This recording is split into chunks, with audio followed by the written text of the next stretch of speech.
Welcome to an afternoon edition of the Pensar Basketball YouTube Lives. And my name is Robert. Grab your coffee, grab your juice, grab whatever you got to grab. It's about to get spicy in here because we're going to talk about Pascal Siakam. And these conversations usually never go well because, as you know, I am one of the internet's biggest Pascal Siakam critics. But today, I'm not really going to talk about his game and what's right and what's wrong with it. He's a hell of a player. What I want to talk about is this situation. Is Pascal Siakam going to come back? Is he going to sign an extension? Is he going to get traded? What is his trade value? These are the questions we want to answer. More importantly, there are two things that I really wanted to talk about today, and I didn't want to meld them into one video. So this video is really also a prelude for the video that's coming up in about 20 minutes. And that is my big board 2023, the top 20 players ranked. You are definitely going to want to check that one out. A lot of thought, a lot of research, and a lot of originality went into it because my thought process is we're all going to be wrong. Might as well be different. Might as well be original. So, what is the situation with Pascal Siakam? Well, the situation is that Pascal Siakam has been on and off the trading block, depending on who you believe, for 3 years. Openly, kind of behind closed doors, has been available. Ever since the Tampa situation happened the way that it did, there has been quiet murmurs around the league that the Raptors could make him available. Do they really see him as a superstar? The last time that we were fully bought in on the idea of Pascal Siakam can be the franchise guy going forward and we intend to compete for championships in that situation, I believe the pandemic had not happened. So now there is a growing sentiment among Raptor fans that the Raptors really have two pathways forward. I'm going to present you a third.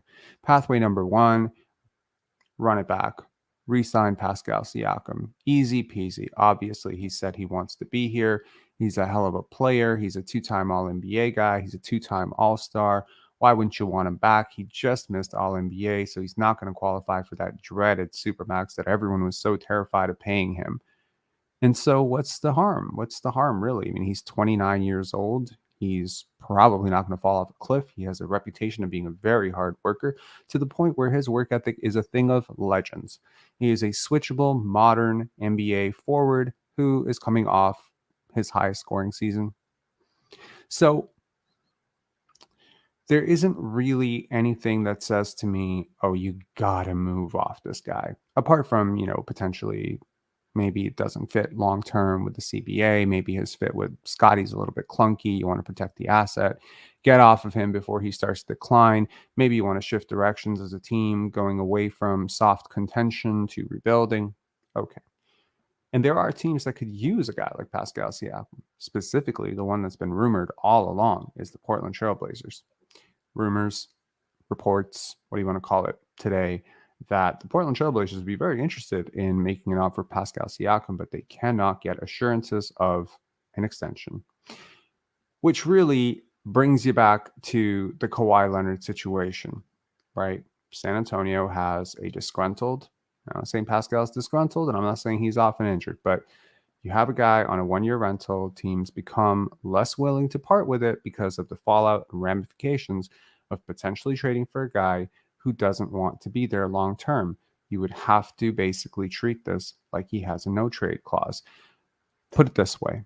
Pascal Siakam has 100% trade value to a team that needs him, to a team that he agrees to sign with long term. He has 60% trade value to a team that has no assurances that he will sign long term. This could drastically not only limit the number of options that the Raptors have to move Pascal Siakam, this also actually puts Pascal Siakam very much in the driver's seat of his trade destination. Am I a little bit laggy right now? I really hope not.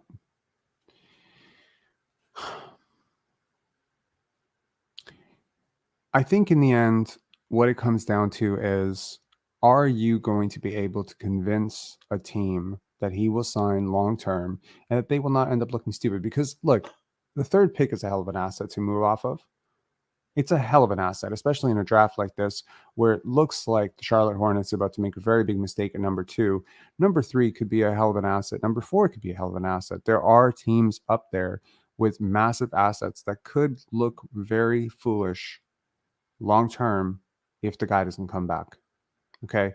Imagine the situation that a team like Sacramento would have been in if DeMontis Sabonis, they trade Tyrese Halliburton blows up in Indiana, DeMontis Sabonis doesn't want to come back.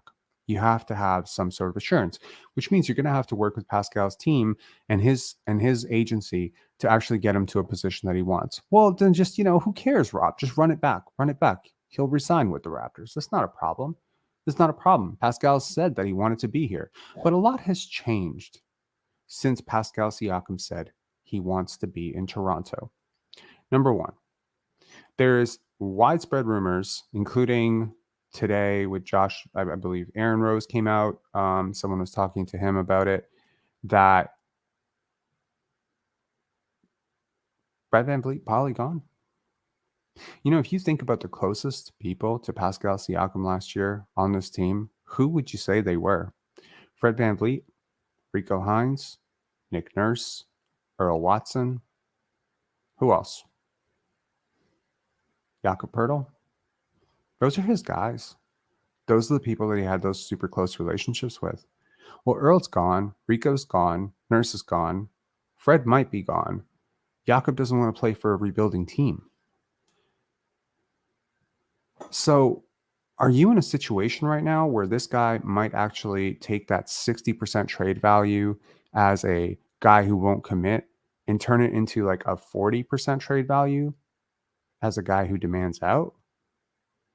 Because the Raptors have been here before a few times. We take it for granted, and I get it. There's a segment of Raptor fans that are so insecure and so defensive. Rob, we're not a free agent destination. Rob, free agents aren't just lining to sign up here. This is hurt. This is hurt. This is hurt from Tracy McGrady, Vince Carter, Chris Bosh, all sorts of people wanting out, not wanting to come back. Kawhi Leonard leaving. DeMar was the one who stayed. He wasn't like a real superstar though, right? You want so badly as a fan base to believe that a real superstar just wants to be here, wants to work hard, is about the right stuff. You want to believe it's so hard that you don't want to listen to anybody who's saying it's just not a real superstar, number one. And number two, you definitely don't want to hear that he doesn't want to be here. And so you want to protect, you want to insulate, you want to talk him up, you want to insulate him from any criticism and critique because God forbid he should demand a trade. You could end up that way. Because I tell you, there are no shortage of teams with players like Tobias Harris, Bradley Beal. I don't think these players are better than Pascal Siakam. They're certainly making money like they are, but they're not. Is there a team out there that would prefer to have Pascal Siakam over a second star versus the guy that they have? I'm sure there's 15 teams out there that would prefer to have Pascal Siakam as a second guy. Maybe there's 5 or 6 teams out there that would prefer to have him as a first guy. He will have a market as a free agent. He does not need to rush this process at all. The other thing that you could do is you just ride it out. You're like, all right, fine. You're not super happy, but you're willing to give us a chance to prove to you that this whole Darko situation is going to work. Everything's going to work here without your boy Rico, without you don't have Fred VanVleet here. Maybe he doesn't come back. Okay, let's sell you on the new vision. But now he could just walk for nothing. Can you forget trading him 50 cents on the dollar? Forget trading him 60 cents on the dollar. Forget letting him dictate where he's willing to extend or not. Are you, as a Toronto Raptors, willing to lose this guy for nothing next summer? Because unrestricted free agency works in miraculous ways. And if there are teams out there with a max slot, he will be, in my opinion, if not then one of the top 2 free agents next summer. He could, as his man Freddie says, bet on himself. Have the Raptors properly calculated this out? I hope so. I certainly hope so. Because maybe he's not interested in being here if all his dudes are gone and you're trying to rebuild the whole thing around Scottie. Maybe he still sees himself as a guy he's worth building around. And it brings me back to something that happened with Fred VanVleet last year. And I think that it's worth noting that birds of a feather flock together, and people who tend to walk in close circles tend to be aligned on a lot of core values and thought processes. Fred VanVleet was willing, when he walked into the season, he was willing to play an off-ball role if the team was winning. That is what he said, and that is what I've gathered from everything he has said since. That as long as we're winning, I'm willing to take an off-ball role. Now that sounds nice, but you need to decode it. Much like most things that Fred VanVleet says, you need to decode it. And what it really means is, if you're going to hurt my numbers, you're going to boost the wins. And if you're not going to win, you're not going to hurt my numbers. Okay. So, Pascal Siakam, if he signs the extension with Toronto, I think you could be in a world of trouble as well if he declines or demands out and maybe tries to swing his direction. But at the very least, you then secure the asset. If he doesn't extend, then you could be also in a situation where this guy wants to bet on himself for the whole year, pad his stats, and he's in the same situation that Fred was in, where he says, okay, I'm willing to be a team player on a playoff team. I'm willing to sacrifice the numbers a little bit to incorporate some of this ball movement y'all talking about. But the minute you go on a 5-game losing streak, this guy's hijacking the offense because his numbers don't look good, and now he's on a 30-win team. It's not going to work. It's not going to work. You have to look at the human element of this. You have to look at this because this is massive money. The better the player, the bigger the bargain. Sorry, not the bigger the bargain. The better the player, the more that's hanging in the balance. You know, some guys, their range is literally, their next contract's either going to be 11 million or 14 million. 5 million or 8 million. For Pascal Siakam, what's on the line here is tens of millions. He's already probably extremely upset that he missed All NBA. Who knows who he holds accountable for that? Is it the voters? Is it Scotty? Is it Nick Nurse? Is it Masai Ujiri? I don't know. I don't know who he holds accountable for that. I doubt he holds himself accountable. But nevertheless, at the end of the day, the end goal here is I want to get paid. I want to get paid. I want to be the man. If you don't want him to be the man, maybe he doesn't want to be here. You want to move him. Maybe he doesn't want to be somewhere else. Maybe he doesn't want to be in Portland. Maybe he has people in his camp that are saying, push your way to LA. Well, now you got very few options. I think the situation could get very sticky for the Toronto Raptors. I mentioned in yesterday's live, don't take it for granted that teams are just lining up to trade for this guy. Because whether it's him or whether it's OG, these two massive trade assets that the Raptors have been dangling for 2 summers now, who they probably, if they had no intention of keeping them long-term, should have moved them last summer or at the deadline. And this is what I talked about at the deadline. You keep kicking this can down, the can keeps getting less valuable. And it's going to keep getting less valuable. Do you want to hold on to Pascal Siakam and wait for this thing to bubble up at the trade deadline? Now you're getting pennies on the dollar. You're not getting 40 cents on the dollar. You might get 30 cents on the dollar. Because despite what people think, Pascal Siakam does not carry the weight of a Kyrie Irving, Kevin Durant. This is not the type of player that people are looking at and saying, this guy single-handedly could come in and swing our title odds if we're giving up something significant for him. Yeah, you might get a Miles Turner package, maybe, but very much doubt that you're going to get the lion's share of 4 draft picks and, young prospects. I mean, I've seen trade offers of Anthony Simons, Shaedon Sharpe, and the number 3 pick. Not even close. You'd be very lucky to get 2 of those assets. Don't get greedy with 3. He is a hell of a player. He is a very good player. But as we talked about yesterday, there's a very big difference between Pascal Siakam, the player, who is a very good player, and Pascal Siakam, the asset. Those are my thoughts. With 7 minutes to go, I'm going to get to some quick questions. I am going to jump off this live and get onto my big board, which is the real reason that I really wanted to do lives anyway. So if you are interested in my big board, I'm just going to give you a bit of a prelude into it as well. I believe that we are wrong about so many prospects. And right now, it is inconceivable to believe that one of those guys who's always talks about his top 3 is going to be anything less than a top 10 player. And history has shown us, Marvin Bagley has shown us, James Wiseman has shown us, Michael Kidd-Gilchrist has shown us that a lot of those players that we're talking about top 5, top 6, top 7, A, may not go top 5, top 6, top 7 tomorrow night. And number 2, within 3-4 years, they could be the 25th, 28th, 30th best player. So my thought process was, Rob, why don't you just try? You know, I was very embarrassed last year for my draft grades video where I gave the Utah Jazz, at the time, Minnesota Timberwolves, a D for drafting Walker Kessler. I thought he was too slow.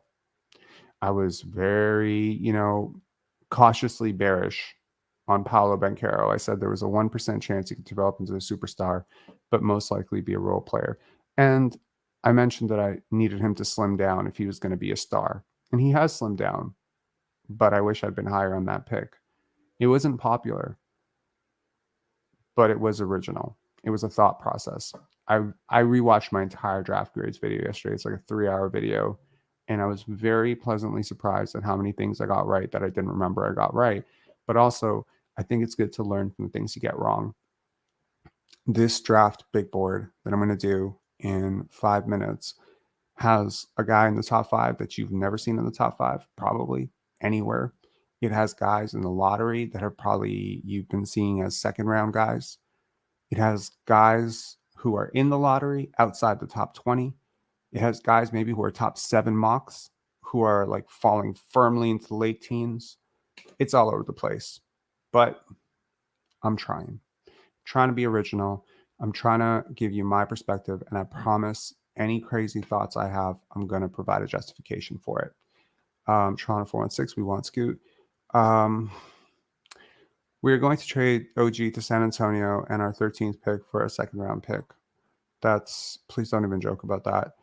Do I think Fred is gone? Well, the reporting is that Fred is definitely gone. I don't know if he's gone, but I don't see why he would just jump back on board. He hasn't exactly struck me as a guy. I think he's going to go for the max dollar, whoever offers him the max dollar. I will tell you that this coming draft has so many guards, so many point guards. If I'm Fred VanVleet's camp, if I'm Aramis, if I'm those guys, I am in this guy's ear every single day like, bro, get paid. This is the last time you are getting a sizable contract in the NBA because the league is going younger. It is getting bigger. It is getting more athletic. These downhill guards, you have Kobe Buffkin, Cason Wallace, Anthony Black, Scoot Henderson, Amin Thompson. I mean, my God. How many point guards are going to get picked in the first 18 picks? Like 10? 8? It's crazy. And none of these players are being picked to be career backups. All of them are being picked because someone thinks they're going to be a starter. And half of them will be. And there's already so many emerging guards in the league. There's guys like Lonzo who haven't been healthy. Maybe they'll never be healthy. But there aren't a lot of guys aging out. I think Steph's got 3-4 more years. And Fred VanVleet's on the precipice of 30. So, be real with yourselves. Fred VanVleet's camp, the market is not nearly as huge as you want it to believe. And be real with yourself, Aaron Rose. It's not everybody wants Fred VanVleet except some stupid small pocket of Raptor fans, which, I know it's us. It's us, right? It's us. It's us. Every time there's some, mention of this pocket of fans, it's always, okay, that's the Pinsire basketball community. But I think that we'd be right on this one. Just my opinion. Anyways, get some more comments here. I would I don't blame him for not wanting to be on a rebuilding team. You know how much losing he just went through in San Antonio? But I really think he has a strong relationship with this organization. But you just don't know when you change the faces. Because he might have had a strong relationship with Nick Nurse. That entire second unit, the bench mob did, right? So the minute you take Nick Nurse out of the equation, you're taking pillars out. You've ever seen something stand up and then you start removing things. It's like Jenga, right? Like, you don't know when this tower is going to fall over. You don't know if Rico and Nick and if Fred wants to leave. Like, you don't know if that's 3 pillars too many, like 3 things you pull out. And suddenly guys who were happy here maybe aren't as happy here. And we've seen it all the time where, a coach leaves and the situation changes. GM leaves, situation changes, right? For better or for worse. So we have spent a great deal of time saying this is great for Scotty, great for Gary, great for OG, but maybe it's not so great for Pascal. Anyway, I will see y'all on the next live. It's starting in 1 or 2 minutes. I'm just going to get some water. I think you're going to really like that one. Talk to you guys later. Make sure to hit subscribe if you haven't already. Like this video on the way out.